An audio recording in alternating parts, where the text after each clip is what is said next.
की शुरुआत बड़ी खबर के साथ करेंगे। जयपुर में गहलोत कैबिनेट की बैठक हुई है जिसमें 2 बड़े फैसले लिए गए। पहला फैसला, प्रदेश में 2 अगस्त से क्लास 1 से 12वीं तक के स्कूल खोलने का निर्णय लिया गया है। वहीं दूसरा फैसला नियमित कंप्यूटर शिक्षक भर्ती की घोषणा का है, जिसके लिए जल्द ही कैडर बनाकर जल्द विज्ञप्ति निकाली जाएगी। बैठक के बाद कांग्रेस प्रदेशाध्यक्ष और शिक्षा मंत्री गोविंद सिंह डोटासरा ने प्रेस कॉन्फ्रेंस कर दोनों फैसलों को सबके सामने रखा। जो डॉक्टर्स की राय आई उसमें ये आया कि छोटे स्कूल आप अगर खोलते हो तो कोई दिक्कत नहीं है, वहाँ पर छोटे बच्चों में कोरोना ना के बराबर है। और बड़े बच्चों में जैसे जो 18 साल के बच्चे हो गए तो उन्होंने करीब वैक्सीन लगा ली, और उसके लिए वैक्सीन के लिए आगे के लिए क्या होगा ये भी कल जो गाइडलाइन है उसमें आएगा।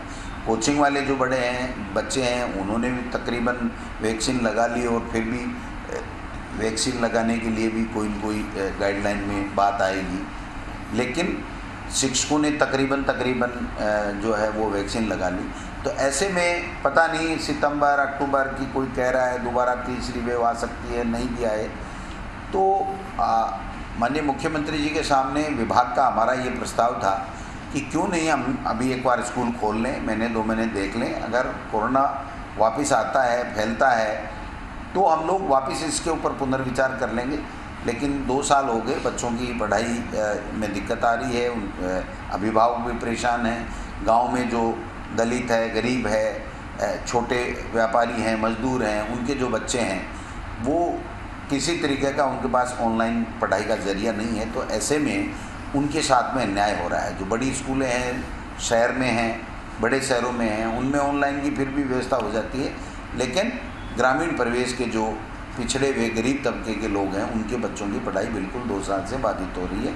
तो इसलिए अंत में फैसला लिया गया कि हाँ, इन विद्यालयों को हम लोग खोलेंगे, कोरोना गाइडलाइन की पालना करेंगे, और कहीं कोई इसी तरह की कोई दिक्कत विपरीत परिस्थितियाँ बनी तो फिर हम लोग इस पर पुनर्विचार कर लेंगे। लेकिन एक बार 2 अगस्त से हम लोग विद्यालयों को खोलेंगे, जिसकी गाइडलाइन कल या परसों में तैयार करके विस्तृत गाइडलाइन जारी करें। जैसा बजट में घोषणा माननीय मुख्यमंत्री जी के द्वारा की गई थी कि हम कंप्यूटर शिक्षक का कैडर बनाएंगे और उसके उपरांत हम कंप्यूटर शिक्षक लेंगे।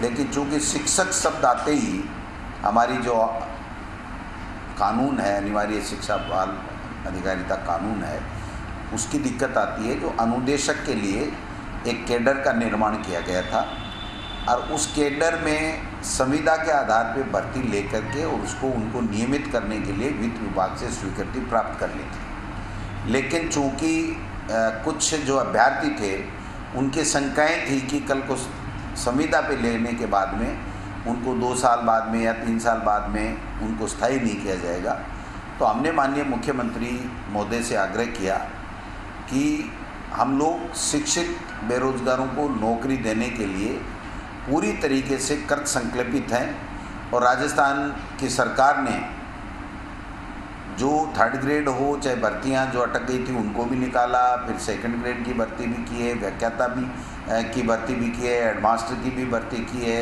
एलडीसी की भी भर्ती की है। अभी 19,000 की भर्ती और निकल रही है, 31,000 की 3rd ग्रेड की निकल रही है। तो ये जो कंप्यूटर अनुदेशक हैं इनको भी हम स्थायी रूप से भर्ती लें।